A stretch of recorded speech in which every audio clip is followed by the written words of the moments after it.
Good afternoon. Welcome. I invite all the attendees please to wear the headset. Thank you so much. Welcome to the Resilience of Local Communities Enhancing Access to Adaptation Finance event that we are jointly doing with several partners of the Race to Resilience campaign and the Sharm el-Sheikh Adaptation Agenda, being brought together in collaboration with the Spanish pavilion, or pavilion from Spain, and the high-level climate champions. This session aims to spotlight the diversity of actors delivering and scaling financial solutions. We are at the COP, where we are addressing opportunities for accelerating finance for climate. And we know those solutions already existing, those opportunities, and how we can better leverage public and private multilateral developing banks, and also the private sector, like insurance sector and others, so that we can accelerate adaptation finance. Critical to that is that these innovations are already happening, these tools and opportunities to continue strengthening capacity building, so that we can better target not only the flows that are equitable to accelerate adaptation and resilience, but also the accessibility of them. And this session is going to aim to reflect the voices of the local, subnational governments, to the actors that are working with the communities on the ground for fostering that accessibility. And specifically so that we can result on impacts on the ground, on adaptation, not only increasing the resilience of the systems of water or food or infrastructure or other systems, but also the resilience of people. We will start first with a discussion, and I'm very pleased to invite to the panel subnational government representatives that are racing to better increase finance for resilience. So it's my pleasure to introduce you to Mrs. Catalina Garcia Carrasco, Advisor of Sustainability and Environment of Andalusia, and Mr. Leo Bejarano, Head of the Catalana Climate Change Office in Catalonia. Please, I welcome you to the panel.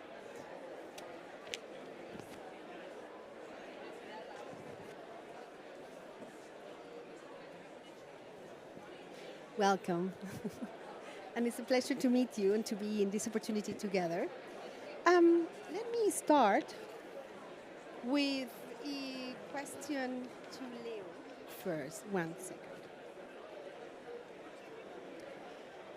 Leo, what specific strategies are your government implementing to integrate climate adaptation into critical sectors such as agriculture, health, and urban planning? Okay. Well, first of all, thanks to the climate champions and the Spanish pavilion to invite us to explain what we do about this issue. We have, like most of the administrations and governments, regional governments, we have a strategy on resilience. I don't see the mic is working well. Yeah, it's working well. That makes like 312 measures, concrete measures for every sector, economical, social, and environmental. That means on sectorial policies like agriculture, health, urbanization, infrastructure, we have concrete strategic lines with goals and measures. And we go further, that we evaluate them, the impact of these measures in adaptation, but not only how long we get with these measures, but also how we increase or we reduce vulnerability, we increase resilience. Okay, then when we have this strategy, what we do is working with the policymakers responsible of each, industry, with the industry department, and we work together like side by side to access the stakeholders on the private sector. Okay, we need to electrify industry, everybody knows that. We need to reduce the consumption of water in Mediterranean area, like Catalonia is. For example, this micro, I think I will change micro, sorry. Is working well? Okay. this is a big issue in Mediterranean industry, the use of water. No? We need to be more efficient using water. Then we launch specific loans for water with the Catalan Institute of Finance to reduce water on private sector with really good conditions on the loan, on the credit. You know, like low interest, and we have a climate fund, and we bonify to companies to say, hey, come on, we help you, but you need to reduce the use of water because we are in a drought now for 3 years. You know, it's crazy. And it will be like a structural drought. It was not with episodes. It will be already for the next years like a structural. Then we come from a strategy in a vertical development to really concrete, like industry by industry in the private sector, for example, to help them to reduce the demand of water. Also, what we do is invest in innovation. We have an action program, green action, we call it, and what we do is with the climate fund is a tax carbon. It comes from cars. Every person who has a car with emissions they has to pay every year. And with this money, we make a program for innovation that companies can work with a research center, subside, let's say, but it's 100% paid by the Climate Fund to increase resilience of companies, organizations, every person who is interested in increase the adaptation. And all has to fit with the goals of the strategy. That is always the most complicated part. You know, come from strategic lines to concrete actions. Here in COP we see, no, we make like really ambitious goals, but then how we implement that. And regional governments and local authorities are really good in that. And the last initiative of strategy is to work with local authorities, as Andalusia do and other regions do. We have like subsides lines to help local municipalities. This year was 80 million euros. To increase resilience in municipalities with climate refugees, with forestry, with improving the networks of water and make the land, the territory and the municipalities more resilient. Fantastic. I try to be short. Fabulous. No, thank you very much for the richness, for the clarity, but also because exactly that's the right, let's say, point. Local and subnational governments are at the real action, integrating different sectors, working with multiple actors from private sector, from communities, so that is coherent, so that is advancing, but as well the opportunity for identifying the models of the approaches so that the finance can flow, but also the actions can take place and scale. And in that sense, very keen as well to turn with Catalina García Garrasco, consejera de Sostenibilidad y Medio Ambiente de Andalucía. And first of all, welcome as a new region of the Regions Adapt. We are very excited to count with Andalusia.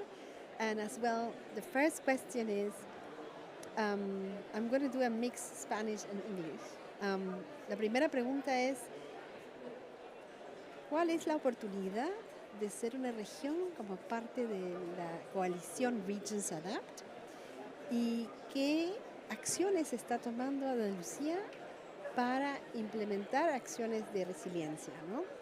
Si nos puede contar un poco de esa historia. So, why Andalusia is a new partner on the Regions Adapt coalition, which is a very important partner on the race to resilience. I think I need to change this mic.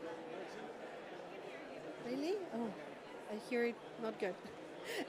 and not only being a partner of the race to resilience, but also Andalusia is already taking action, and we want to learn from what are those actions taking place. Okay.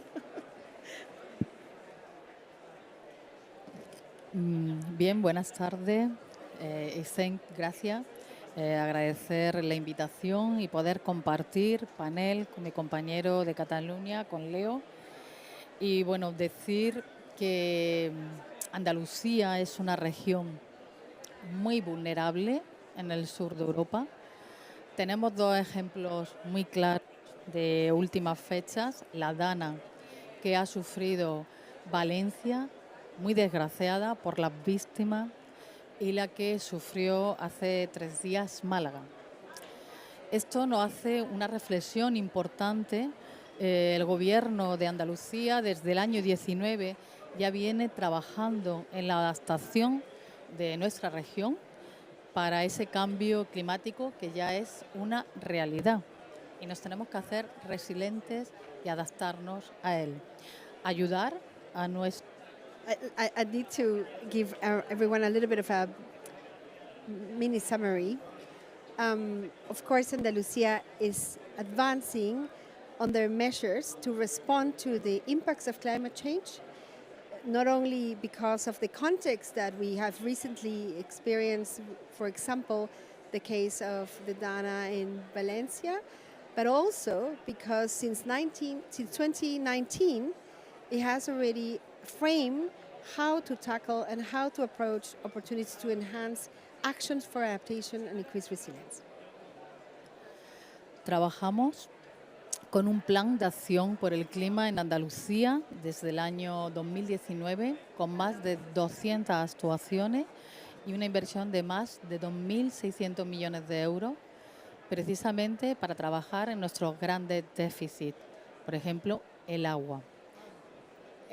Since 2019, they have an action plan to deploy 2.6 billion for adaptation actions, specifically focusing on water.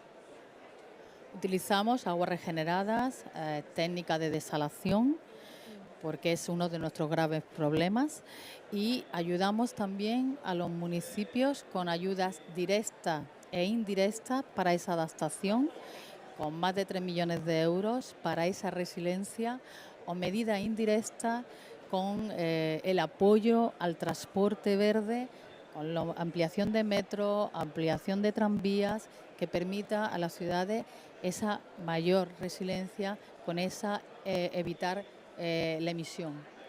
So the main actions are on water management, but as well on transport, so that it can help and bring opportunities for the communities to enhance their resilience. Nuestro presidente de la región de Andalucía, Juanma Moreno, se ha tomado muy en serio otro tema que creemos que es muy importante y correlacionado con el cambio climático, que es su afección a la salud. De hecho, como presidente del Comité de las Regiones, defendió el dictamen Pacto Verde y Salud. Critical is that the president of the region is supporting the connection between health and climate. And it has, as part of the decision-making across the regions, brought that it can be mainstream, no? It can be adopted. Tenemos importantes protocolos de monitorización de vectores con influencia en salud. Los últimos 5 años en Andalucía encontramos enfermedades como virus del Nilo, malaria e incluso algún caso ya de dengue, que nos hace poner la vigilancia precisamente en el control y la monitorización de estos vectores con efecto en salud a través de las consejerías de Medio Ambiente, Agricultura y de Salud. Critical to that is the connection of vectors that spread diseases caused by the changes on climate, for example, Nile virus and others, and actions that can be taken, specifically integrating these climate, health, and the resilience of people. Nos parece muy importante trabajar desde el ámbito público, pero también trabajamos con el ámbito privado. A través de nuestro registro de compensación, el sistema de compensación de emisiones, SACE, en Andalucía, facilitamos que las empresas puedan registrar su huella de carbón, reducirla a través de un catálogo de compensación en el ámbito de la reforestación o de la protección de la biodiversidad. Critical to the actions is to engage as well the private sector. And a way to do that is, especially when there is an opportunity to reduce the emissions or to compensate emissions, to incorporate them as part of the registry, so that investments can happen on measures that have triple win: nature, people, and climate, like reforestation or nature management. Thank you. Thank you very much. And again, welcome as a new important subnational government joining the Regions 4, and we look forward to continue collaborating. So now I'm really happy to turn back to Leo. Leo, how are you collaborating with financial institutions to mobilize resources for climate resilience? Okay, I will explain you our most important instrument. There is a line of climate action with the Catalan Institute of Finance that is kind of public bank, similar. Okay, but first I want to explain you about the climate fund, the tax carbon. Okay, it was created with the Catalan climate change law in 1217 and creates three taxes. One for cars, this already on real fire. One for big ships, like maritime transport. And the third one is about industries with emissions. Okay.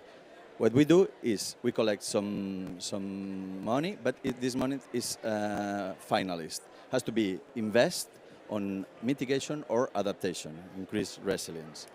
And we have different programs. When one of the most important with this Institute Catalan of Finance is we take money from the European Bank of Investments for the private sector, for industries, for all kind of entities that they want a loan, they need to invest in these fields, especially adaptation and mitigation. And with this tax, we help them to make lower interest, then making the loan more attractive. And I don't know, if a company wants to reduce about heat or about water, but this, okay, man, this is 1 million euro that I need to invest, and I don't know, 200,000 interest. We reduce this 200,000 interest, and then it's more competitive. That's how we help. And what you say is, for each euro we put, we came back 5 euros, 7 euros, 10 euros on private investment. Is that to assess these people and to help them to make investments that from public budget is impossible. That's a mechanism we found, and we will see. Next year, I will explain you how it works. This is impressive, and we need more of this content in this COP and out there. We need to change the narrative that this is actually possible, that this is an opportunity. We cannot remain in the narrative that we cannot have options or solutions or co-investments. I think this is showing the way. So thank you for the clear example. Again, now going back to Andalusia. How is Andalusia collaborating with financial institutions to mobilize resources for climate resilience? And which innovative finance mechanisms are considering more effective to address the local adaptation finance gap? Entonces, la pregunta concreta es, ¿cómo está Andalucía colaborando con instituciones financieras que puedan ayudar en esa movilización de finanzas para la adaptación? Bueno, nosotros trabajamos con inversión a través de fondos públicos, también fondos europeos, que dedicamos especialmente a esa resiliencia de nuestra región. Y desde el año 19 hasta ahora hemos hecho una importante inversión de más de 1.500 millones de euros en obras hidráulicas que nos garanticen el suministro tanto para la parte económica, para nuestra industria, y también en muchas zonas de Andalucía para garantizar el consumo de la población. Okay, yes. So Andalusia is investing public finance, about $1.5 billion on water infrastructure so that it can be used, those investments, for actions and solutions that can have multiple benefits, including benefiting to the communities. And of course, as well, the industry and the businesses that benefit from the access and security on water quality and availability. 15 millones de euros para la restauración y conservación de importantes humedales que existen en Andalucía, algunos de ellos muy conocidos como Doñana. Also investments of 15 million in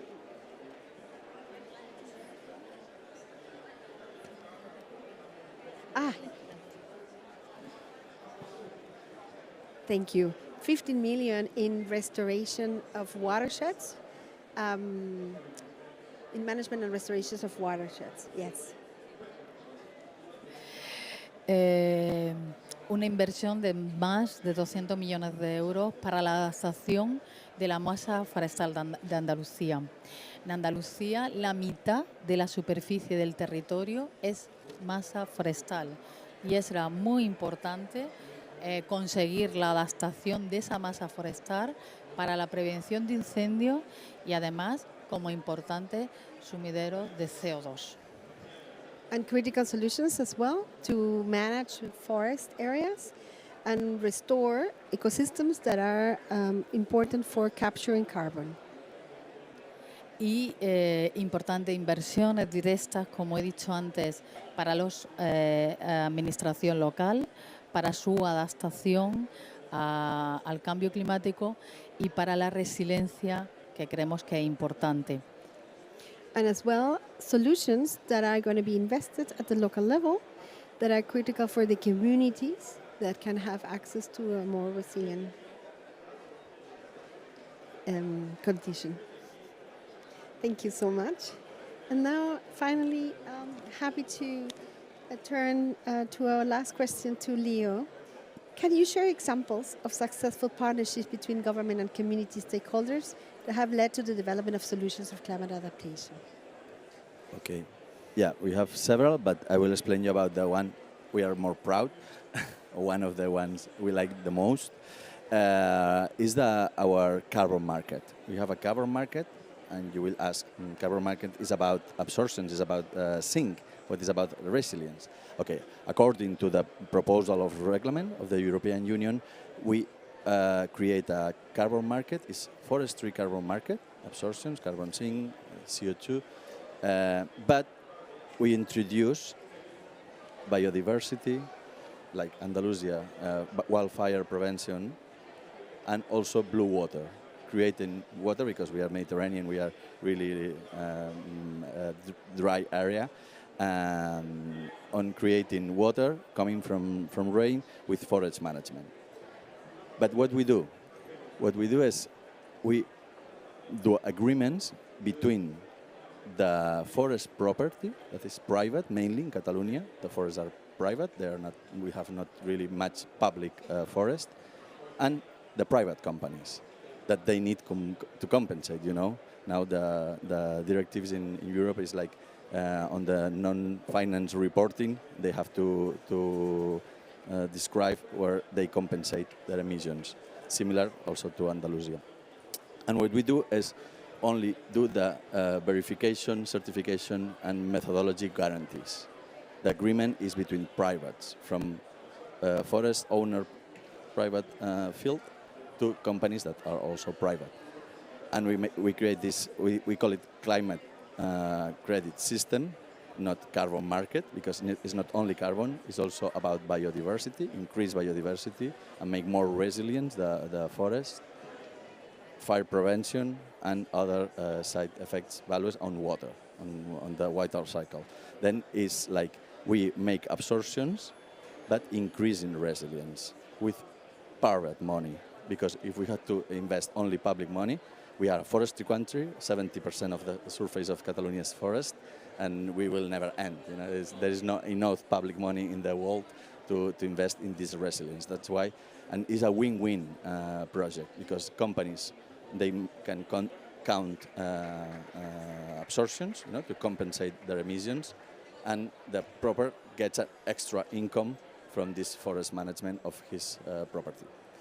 Thank you very much, Leo. And I think you finalized this round with a very key message, that is, to advance the resilience, we have to bring collaboration among multiple partners, similar to what Andalusia is doing. Not only look at the opportunities on specific solutions, but also the synergies among the solutions, and catalyze the finance with multiple sources so that we can be clear how these are having multiple benefits to climate, to people, and nature. Thank you very much for your interventions, and I appreciate that you were here with us. I invite you to go back to your seats, and now I have the pleasure to introduce you and to welcome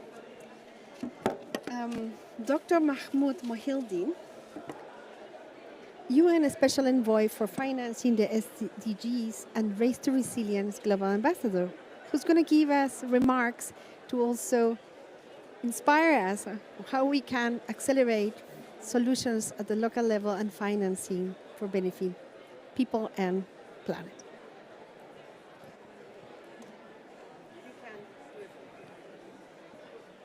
Right.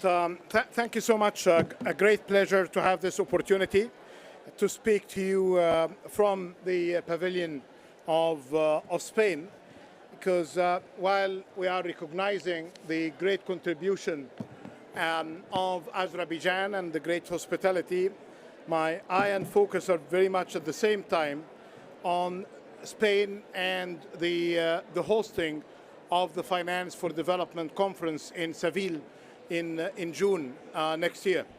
And we'd like to link the efforts of getting a new figure for climate action to the comprehensive approach that we should really be realizing when we meet in a few months in Spain. Because some of the questions and the answers here, especially on the adaptation, will not really be comforting enough unless we get the finance for climate fully aligned with the priorities of the Sustainable Development Goals and the finance for development, and getting that all aligned with the finance for nature and biodiversity. So comprehensiveness of the approach, as we should really be doing from now until we meet in Spain, is the approach that we should be taking. Meanwhile, there are few areas of worries, especially when I am updated with the latest reports coming from the UN system, including the UNEP report on adaptation and adaptation gaps, a few weeks old. The first worrying part, that we are facing a gap of 215 to more than $380 billion a year. In itself, the discrepancy between the lower band and the upper band is a very big issue of concern. This is not really the kind of statistical tolerance levels that we are trained to accept. It's not your usual 1%, 3%. The gap is 100% plus.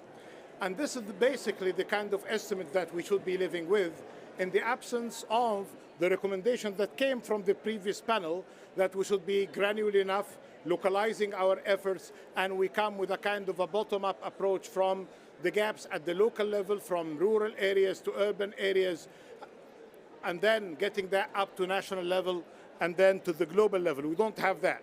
Then, whatever comes then, and thanks again to the great leadership of the work of the champions with the presidency of COP29, after they did the same for Egypt, COP27, and with the UAE in COP28, now we have the categorization of the areas of spending based on the Sharm el-Sheikh adaptation agenda.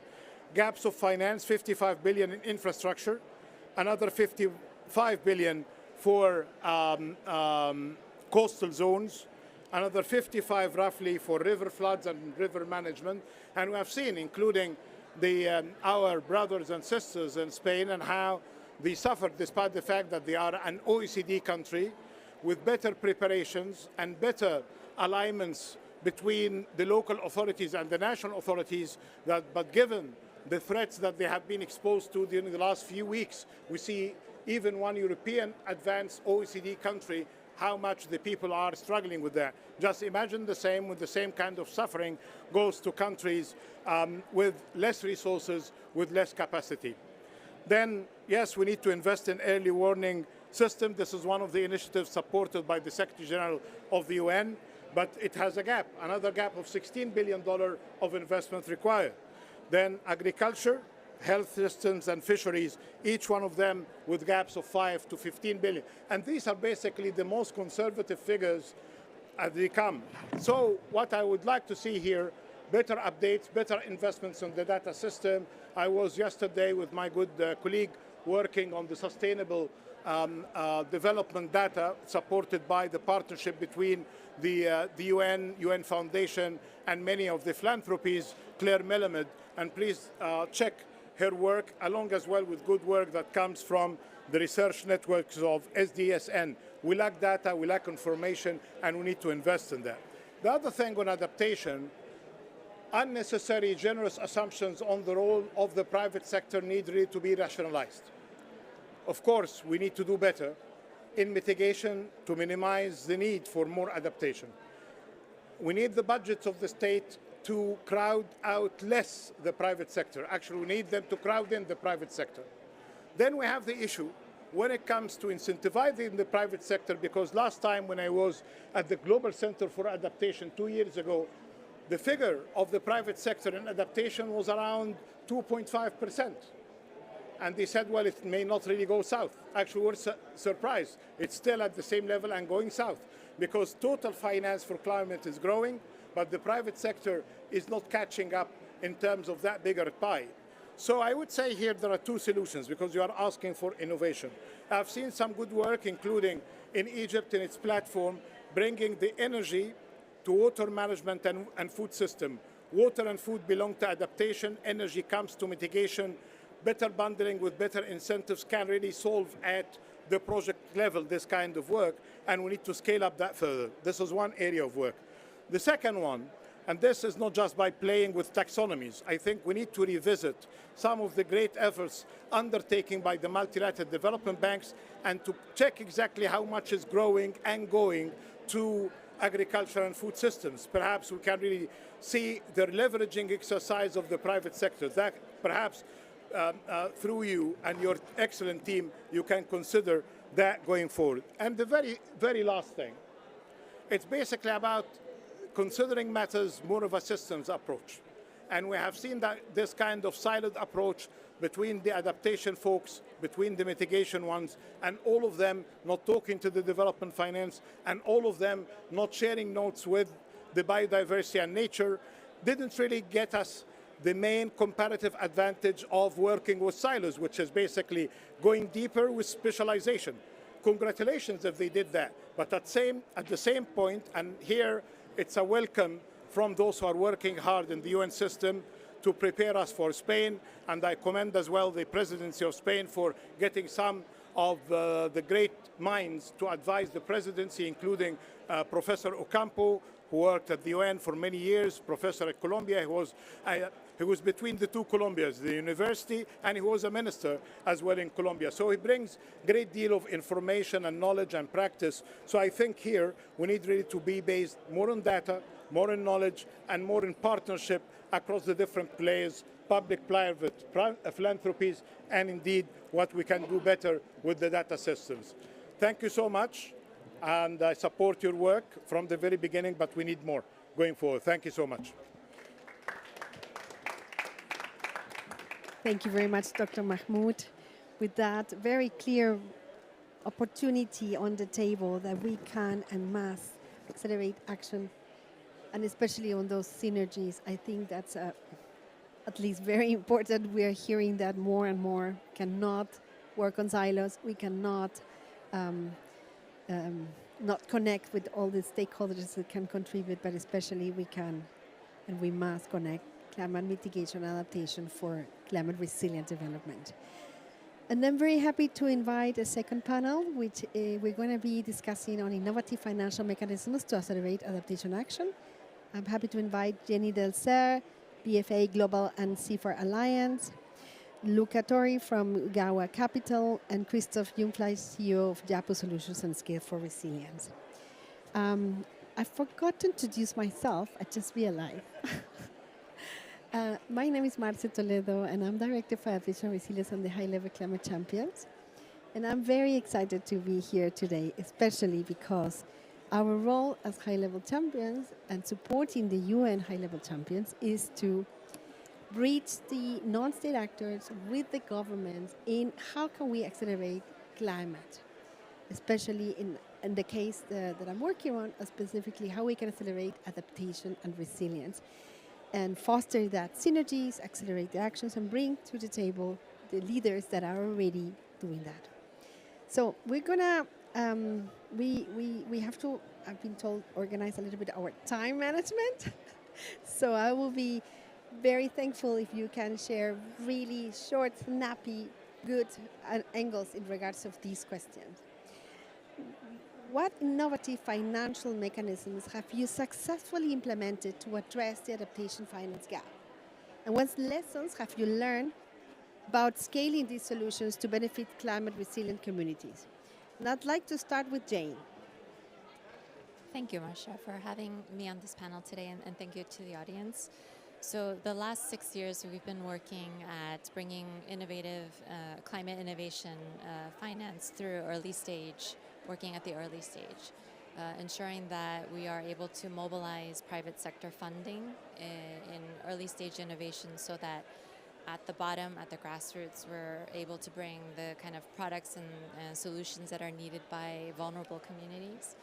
And this is a model that we've seen over 8 years that is a proven model. It's something that you can demonstrate by leveraging philanthropic capital, that you can attract private investment, that there's this blended approach where not only are you able to foster innovation ecosystems, you can demonstrate models that have the potential to scale. To date, we've worked with 61 companies. We've accelerated 61. For every dollar invested, we've been able to bring on $86 further of private investment and being able to impact the lives of 250 million people. Thank you. Very clear solutions, actions, and benefits coming from those investments. Thank you very much, Jane. Luca, I'd like to also ask you that question. What innovative financial mechanisms have you successfully implemented, and what lessons learned in regards of scaling you? Yeah, thank you very much for the invitation to share our experience. So very briefly, Gawa Capital, we're a fund management company, we're an impact investor, and we basically represent the last mile. Here at COP, we've been hearing about these trillions of dollars which are needed, and as ourselves as impact investors are the one that through investment strategies we try to bring that dollars down to the real communities. And at Gawa Capital specifically, we leverage the power of financial service providers, of microfinance institutions that really are the ones that are really on the ground. We have been using blended finance, and we've been using that for two different purposes. The first one has been to catalyze private capital to the table. More specifically, our previous fund was a 120 million euro fund with 10 million euros of first loss, where basically public capital, European Commission takes more risk but the same amount of return if things go well. We managed to raise 90 million euros of highly institutional money, including Allianz, the insurance firm, for example. And most recently in the fund that we just launched, Quali with 37 million euros of first loss, we equally raised a lot of institutional capital. I'll be brief. And the second kind of catalytic capital we've been using is basically subsidized debt, which is similar to what our colleague at the Catalan Institute is doing. So basically it's very cheap debt, increase the potential return for a private investor. So investors like institutional investors like Allianz, they can come in comfortably knowing that if things don't go well, they will be protected. And if things go well, their return will be higher than if there wasn't any subsidized debt. So this is the first how we use it, blended finance. We also been using innovative systems, and here I will be brief. Maybe we'll see if there is time I can speak about it later. But it's basically often to really have a real transformation on the ground, money is not enough. You also need technical assistance. So at the project level, we have been blending investment capital together with technical assistance, which is absolutely equally important to achieve real transformation. I hope these examples are already inspiring many actors, because it's critical for, as you said, bringing the finance to the local, increasing the opportunity for accessibility, but as well increase as well the flows and the partners that can take place on these opportunities. So thank you very much, Luca. And thank you, I know you went really fast. Can I add just one more comment, because I think it's important, and I think we should also be clear about this. I think innovative finance should only be used when it's really needed to answer real needs, because the issue with innovative finance is that it adds complexity. And institutional investors and investors overall, as we all do, in fact, we hate complexity. What investors they want to do, they want to understand what they're investing their money in, as we all do. So if we we should really try to minimize as much as possible innovation, and sometimes it's absolutely there. So I want to make this remark, because we hear about this a lot, and it's important. If we don't need innovation, let's just keep with the plain vanilla that we all understand. I don't fully agree with that, Luca. I mean, let me just let me just add that. I mean, I think the innovative financing is happening, but we're also seeing this innovation around de-risking financing, right? So, if you can set up innovations financing in a way that risk is perceived as being less, or there's protections, then that allows more of that financing to happen. And so I do think that there's an opportunity, for example, in agri-insurance, to be innovating the financial products. Parametric insurance is a great example, but we have to help de-risk in order to mobilize more funding. So I hear your point, but I also think there's an element of the de-risking that we have to really understand well.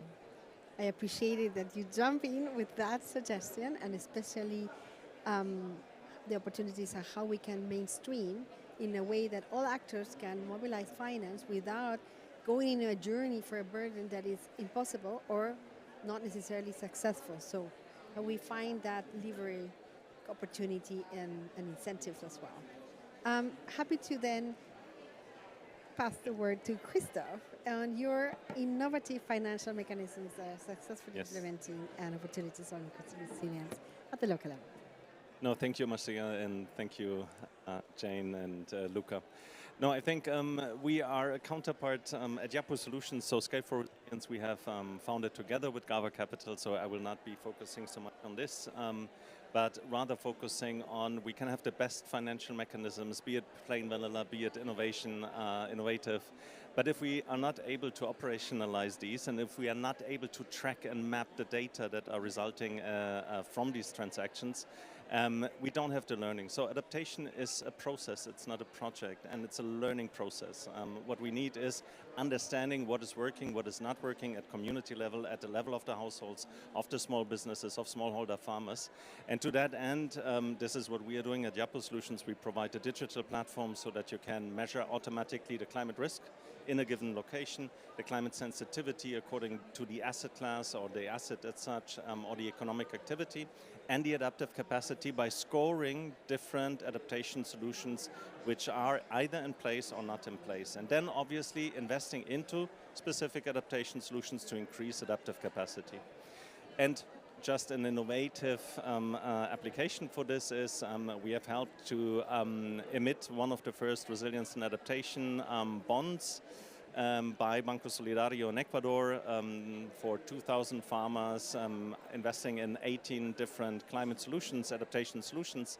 And this is what we're working on right now, is mostly around certification systems so that credit lines can be basically reported, that you can support the emission of such bonds, and that we can learn. So the data is used to have a crowdsourced learning on what the best options are, what is working where, what is not working, and how we can expand and scale, because as it is software-based, you can replicate and the technology is applicable in any given context. Thank you very much, Christoph, especially for touching on that point. that we need to learn from all these opportunities that have been advanced. And I would like to emphasize is learning across the many different actors, including public and private sector, not only the beneficiaries in the tracking of the progress, of the solutions, of the opportunities that are being advanced, because it's the only way that we can then, as you said, have this iteration and learn by doing to really build that resilient development that we need. Then I'd like to go back to Jane. How can you suggest that public and private sector can better collaborate? I think there's a increasing opportunity to think about whole of markets or whole of systems we've been talking about here at COP. And so I'd like to apply the same concept to whole of value chains. And what we're seeing in our programs is that in order to be able to help vulnerable populations through early stage innovations, working with startup companies, they need to be able to have customers who have the capacity to also grow as micro-entrepreneurs. And so that means that all steps of the value chain, they need support to not only access markets, but to be guaranteed a certain demand. And so we really need to think about how we can help supply and demand meet one another in order for these micro-entrepreneurs to be able to grow, and that means then the startups are able to grow. So any types of collaboration where you're bringing together de-risking through first loss guarantees, you are thinking about how corporates can can guarantee demand through offtake. Those are all opportunities for public and private sector to collaborate and to help create more growth opportunities for those who really need it. Thank you very much, Jane. Very concrete examples and opportunities for collaboration. Luca. So yes, so the blended finance that I just mentioned before clearly has been done leveraging both private and public. And I think one of the major lessons learned can be summarized in one number: 4 years. It took us 4 years to raise a 300 million euro vehicle. It's extremely, I think, elegant and I think will have a huge impact. But we need to find ways to accelerate the way we work together. And I think the problems are twice, I would say. The first, which then gets back to one, is that every public institutions that we work with typically have their own way of doing due diligence, of setting up KPIs, of monitoring on legal due diligence, on legal documentation. So I think that there should be a close dialogue, and I think this COP is, and maybe the NCQGs as well, I know there are going discussion around that. There is a need to rewrite a little bit the rules, and there are two things. One is to make these institutions more efficient, and I know it's happening. The GCF, for example, they have been going through, the Green Climate Fund have been going through a process of trying to streamline, and they launched a new fast-track process, so they know that this is happening, but so that's good, and this will happen. This is the first one. And the second one, I've been talking about this idea for a while, and I was very happy to been hearing it a few times over the last few days. We need to start thinking not anymore about project by project, but just more about platform. Very concretely, what does it mean? I have a great idea of a fund or of a project. I don't need to go and shop around in many different places. If I had a huge $40 billion facility on resilience, that they can offer me guarantees, they can offer me first loss, they can offer me technical assistance, they can offer me debt, equity, and they're very experienced in doing this, that would make my life much easier. And I think it wouldn't take me 4 years, it would take me only 1 year. So I think that's a very concrete example that can, and I think I've been hearing people that I think this will happen. Similarly to what the GCF is doing. The GCF is a very great, flexible, and very powerful capital. So I think we're just making it more simple and bringing it to steroids, basically. Fantastic. Christoph. Yes.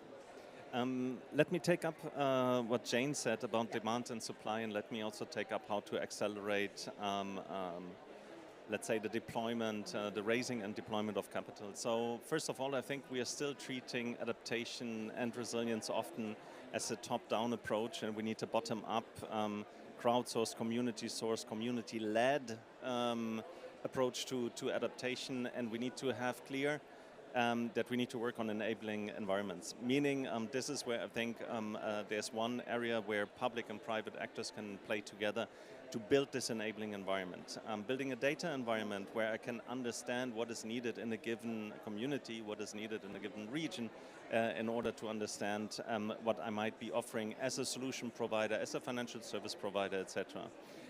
But also understanding what the needs of the people are. So not this top-down but bottom-up approach. Okay, I have a series of needs that I want to see satisfied, and we should treat adaptation and resilience as a service and looking at the customer-centric approach to what the communities need. On the second one, yes, creating platforms and sharing data, having open data platforms where we can understand what I just laid out, and then automating certain processes. So for example, if I can identify certain portfolio parts, I can automate securitization, portfolio securitization, and I can automate certain steps for bond issuance. So I can really the road to market can be shortened much better, and probably data is the main fuel. Platforms will be the vehicles, and we are the drivers, hopefully all, in order to get to a more resilient future. So I'm going to steer us a little bit, imagine that we are in the future, 1 year from today. All your knowledge, your experience, and the solutions, and especially the context, local, bottom-up, that you've shared, what would you imagine could be and should be a very critical milestone next year at the next COP in regards of adaptation finance? I'm getting out of script, but I think you have the knowledge, the opportunity, and the passion to as well help us get convergence on that opportunity. I'll start with you, Christoph. Oh, that's not nice. Out of script, and I'm the first one. What would be the most important milestone for next year? I think getting clarity on what we consider finally adaptation and resilience, and having very clear definitions. So everybody is launching their own taxonomies, everybody is talking about different topics. We have our own definitions, so we need to converge and consolidate the different definitions. I think once we have cracked this nut, the rest of the nuts will crack themselves. Maybe that's overstated, but have a clear definition and a way forward based on that definition that is shared by all stakeholders. I'm pretty sure it will not happen, but my hope dies in the end. Yeah. So. Fabulous. Thank you so much. I knew I could start with you, and I'm very keen now to follow with Luca. Yeah, I think increasingly, what I would love to see, and I think it will happen, is getting on board more institutional investors. And I think it makes total sense because at the end of the day, adaptation, it's about insurance, right? Adaptation and insurance, they're very strongly linked, and insurance companies, and we have seen it with Uruma and Quali, they should be, and they are increasingly getting interested in climate adaptation. So what I would love to see is in a year from now is some large commitments for insurance companies in adaptation projects. I think that's something that I would really see. And the bottom-up approach, it's absolutely key. I mean, adaptation is, and that's a difficulty as well, right? Because adaptation is local. Communities are really, atomized. Each of them, farmers in Colombia needs a different. A farmer growing coffee in Colombia is a different needs than the maize farmer in Peru, for example. So, how do you connect the institutional investors to the local farmer is our role then, right? As fund managers that build investment strategy. But again, I hope to see much more institutional capital, and I'm working on it myself to get there. Fabulous. So we heard aligning the narrative, aligning the definitions and the taxonomy, so how we define clusters of actions or also investable opportunities, and as well, as you said, bring in actors, more actors that address the issues of risk and enhance the opportunity for the insurance sectors to commit to higher investments that are already advancing on adaptation resilience, but to a level that is scale. And Jane, for finalizing. Thank you. So we are working on a large agri-insurance program, so maybe a year from now I'll have answered your question. But I think what we hear year after year is just how is this meaningful for people's lives? How do they experience it, either as an improvement from disaster recovery or seeing that their livelihoods are increasing? And that's where I come from. My work in the last 6 years has been at the intersection of livelihoods and small businesses, and now with climate. What does that resilience look like? So a year from now, I would like to see that we have meaningfully seen the impact to livelihoods, that people do experience benefits from being more resilient. They have diversified. They do recover faster. We have good data about what it looks like, especially for young people, for women who are rural. This is really hard to understand. It's really hard to measure and demonstrate that adaptation is worth investing in. So I hope we have better metrics, we have better measurements, and really granular data across which sectors, what pathways are really delivering on adaptation for livelihoods. Because if we just talk about adaptation, let me ask for what? Make sure that the livelihoods are impacted. Thank you. Fabulous. And with that, I want to thank you very much, our partners of the Race to Resilience, working with the Sharm el-Sheikh Adaptation Agenda, helping us to connect local action, finance flows, multi-stakeholders, and shaping the way for resilient development where people is at the center. If we address the inequalities that people have, we will advance a resilience world, and for that we need resilient systems with finance flows across the board. So thank you very much for this rich discussion, and again, look forward for a future connection when we can see more of these, hopefully next year.